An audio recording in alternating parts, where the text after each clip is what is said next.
up on this edition of the Raider Report. The hub has been genrefied. We'll explain what that means and give you a tour. We'll introduce you to our fourth and final foreign exchange student. And Connor slows things down to his snail's pace in Connor in the Commons. All of this and more coming up on your Raider Report.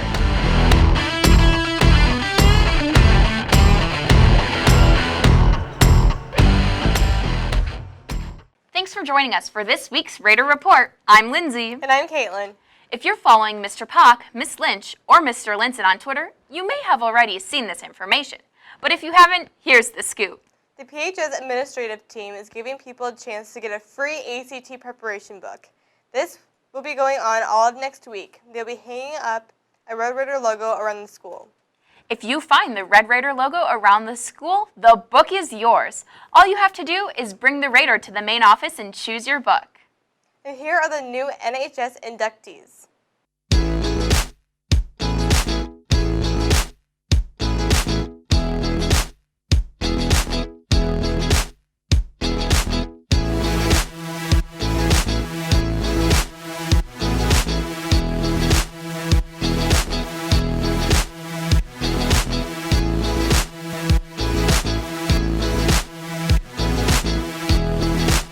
Now, Mr. D in the Hub shares some information about the recent genrefying done in the Hub.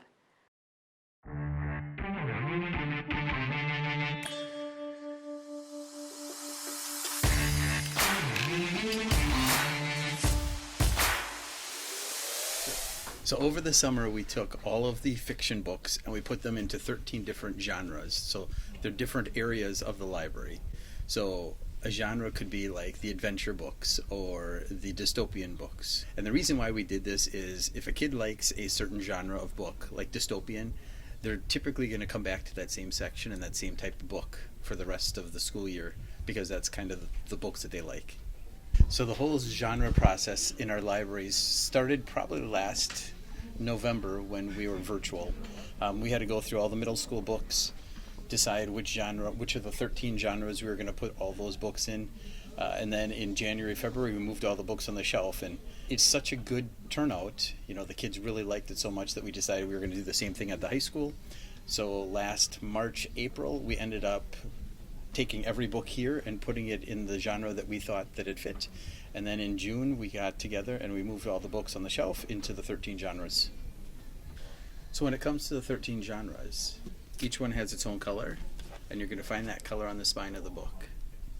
Thanks, Mr. D. The hub's pretty cool. Pulaski One Act recently qualified for state and will be heading to Stevens Point to compete next weekend. The One Act cast and crew has been putting in long hours on the show entitled The Factory. Ms. Tubbs says this year's show is one of the most unique she has ever directed in her 26 years. So the factory is a little bit strange. It's a factory full of humanoid robots, and they are designed to be the most efficient robots and most productive robots in the world.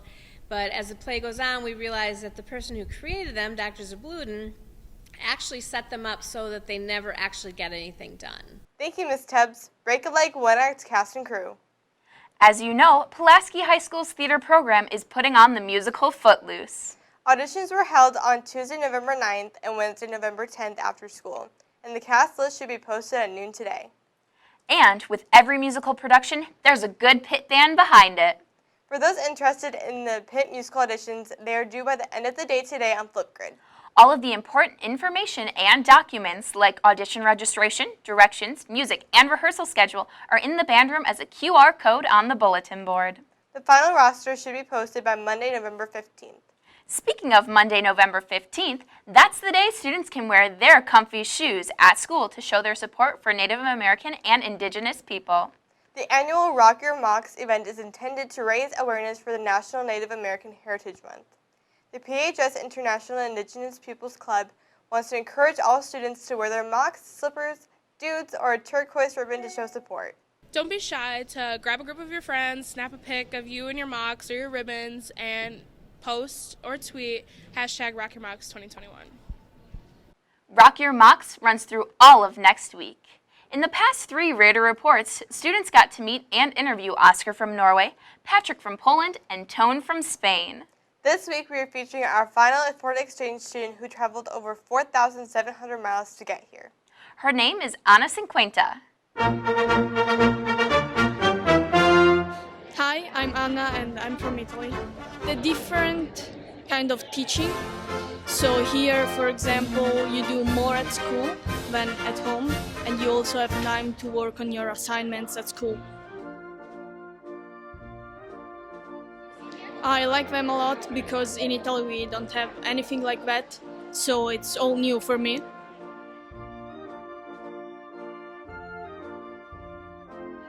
The way you cook food, it's very weird. Like pizza here, the things you put on pizza are very weird.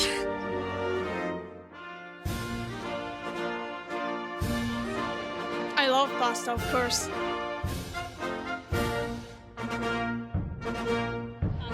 Spaghetti, for sure. Everything here is big. Like in Italy, you have houses very close together and the small streets. Here, everything is big.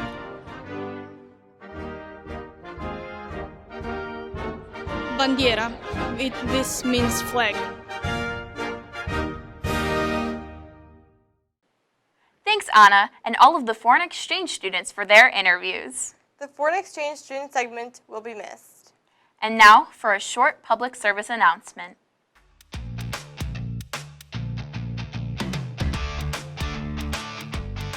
Do you sneak your phone in the resource? Are you one of these people? Well, if you do, you risk upsetting teachers like this one.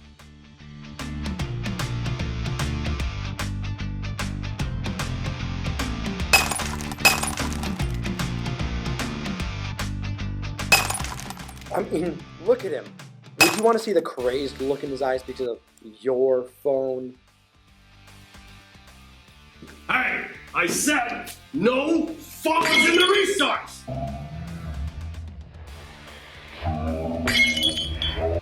That was my calculator!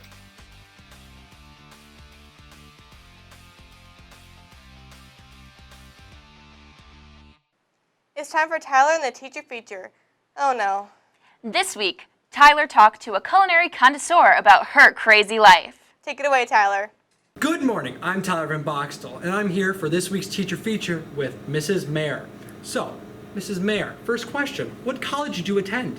I went to UW-GB for 2 years, and then I went to UW-Stoughton. That's where I graduated from.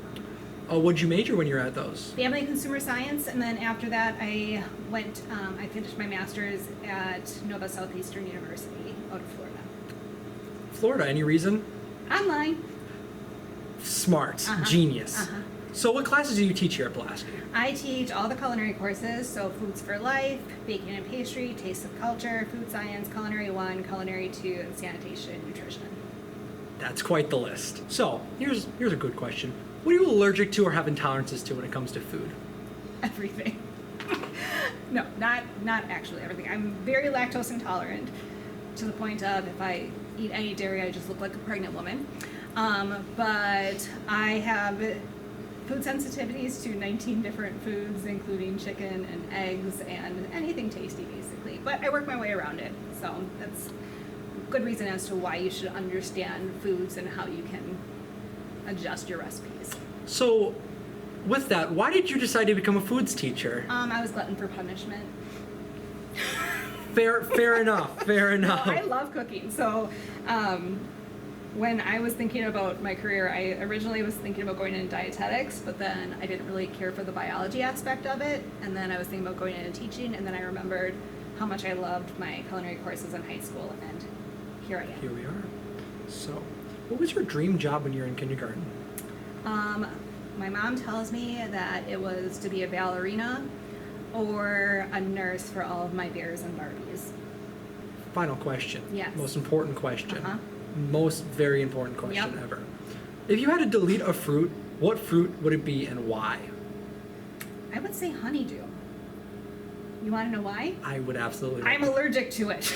Well, you're also allergic to about every other fruit. So I guess that really doesn't narrow it That's the down. only fruit that literally puts me in hives in the ER. So I would say get rid of it because I love it, and it's just sad when I can't have it. All right, thank you very much. You're welcome. Back to you. Wow, thanks, Tyler. I didn't know that about Mrs. Mayer. And now over to Raymond for the weekend weather. Thanks, Lindsay. Today it's going to climb up to about 40 by noon, cooling down all the way to 35 by 9. 65% chance of rain around 3, so if you're walking to the bus at the end of the day, be prepared. Saturday's also got a high of 40, dipping into the high 20s by 9 with a 70% chance of rain, possibly snow, at night. Sunday, we got a high of 38 around 2, dropping to 25 by 10 with a 50% chance of precipitation throughout the day up until 6. Back to you. Thanks for the heads up, Raymond. And now to Aiden and Benson with sports. Thanks, Lindsay and Caitlin. To start, football unfortunately was knocked out of the playoffs last Friday by Hartford after battling back 7-35 and bringing it within a touchdown. During the season, the Raiders were able to go 9-3 while making a deep playoff run and outscoring opponents 353-147. Congrats to the football team on a fantastic season. We can't wait to see what happens next year. On to boys soccer. The Red Raiders were one game away from going to state when their season was cut short in the sectional finals with a 2-1 loss to River Falls. They went 14-7-2 on the season and a 3-1 deep postseason run while taking 4th in the conference. For cross country, TJ Shaw took 77th at state. Congrats, TJ. Now to volleyball. The Red Raiders went 3-6 and were defeated in the playoffs in the first round against Bayport. Girls swim went 2-5 in conference duels this year and took 6th in the October 30th conference meet. In addition, Taya Schmidt will be going to state for diving this weekend. Good luck, Taya. Congrats to those teams and good luck to all Pulaski teams in the upcoming winter seasons. That's all we have for this week's Raider Sports Report. Way to go, Raiders. Keep up the good work. Hey, Caitlin. Yeah? What is Connor doing for Connor in the Commons this week? I don't know, but he's been talking a lot about snails. Really? Huh. Well, here's Connor.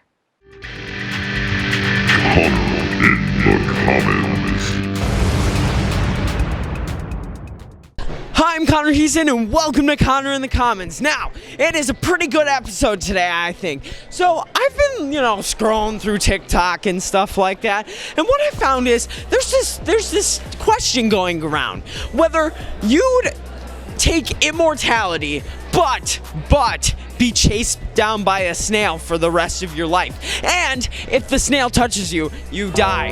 Now, that's a hard question. And you know what? Honestly, I'd take it, because I would battle that snail. So, anyway, I'm going to go ask around the Commons and see if they would take that offer. Let's go! Would you take immortality if you knew an immortal, highly intelligent snail was chasing you through the rest of your life, and if it touched you, you would die? I would say no to see how much I could outrun it. No, I would not. Well, considering the fact that snails are abundant in all regions except for Antarctica and they feed off vegetation, I would move to Antarctica. Therefore, the snail cannot chase me. Oh, I'd definitely take the immortality. I'd be hunting him instead, Delaney, would you take immortality if you knew an immortal, hyper-intelligent snail was chasing you for the rest of your life? Yes. I believe that I can still beat the snail. I would, absolutely. The snail would never catch me. You see, snails are typically pretty slow. Yes, I would clobber that snail. Yes. Why's that? You can be a stuntman and make lots of money by jumping off buildings. Oh, okay, but what if the snail finds you doing your stunts? Grant, would you take immortality if you knew an immortal, hyper-intelligent snail was chasing you throughout the rest of your life, and if it touched you, you would die? I would, because then I would crush its shell, and then it'd be a slug, and it'd be embarrassing. All right. Well, that question was... interesting. Yeah, that's a nice way to put it. We leave you today with a look at the sights and sounds of last weekend's Red Raider Showcase. Thanks for joining us today, and we hope you have a great weekend, Raiders.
thinking